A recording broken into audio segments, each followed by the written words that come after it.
Top 7 at 7 with Carly Barnett. We're staying on top of a number of major stories for you tonight. Here's your Top 7 at 7, starting with a guilty verdict. A Cobb County judge has found Matthew Scott Lance guilty on all charges in the 2021 murders of his neighbors, Justin and Amber Hicks.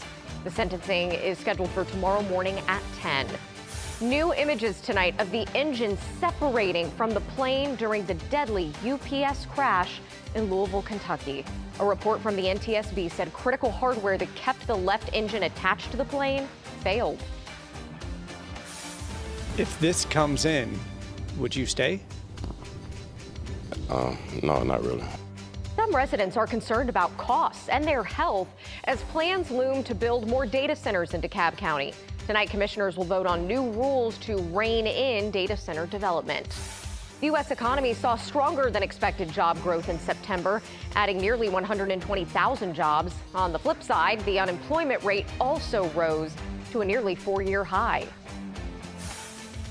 In a profession that attracts talkers, he was a thinker and a listener. Today, family, friends, and dignitaries gathered for former Vice President Dick Cheney's funeral. Cheney passed away earlier this month after battling pneumonia, along with cardiac and vascular disease at the age of 84. You'll want to check your freezer tonight. Jenny's Splendid Ice Cream is recalling a batch of their passion fruit dreamsicle ice cream bars. They may contain wheat and soy that aren't listed on the label.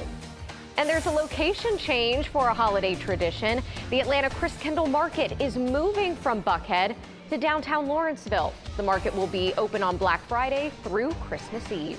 That's your Top 7 at 7. Download our Atlanta News First app or go to our website for the latest on all of these stories.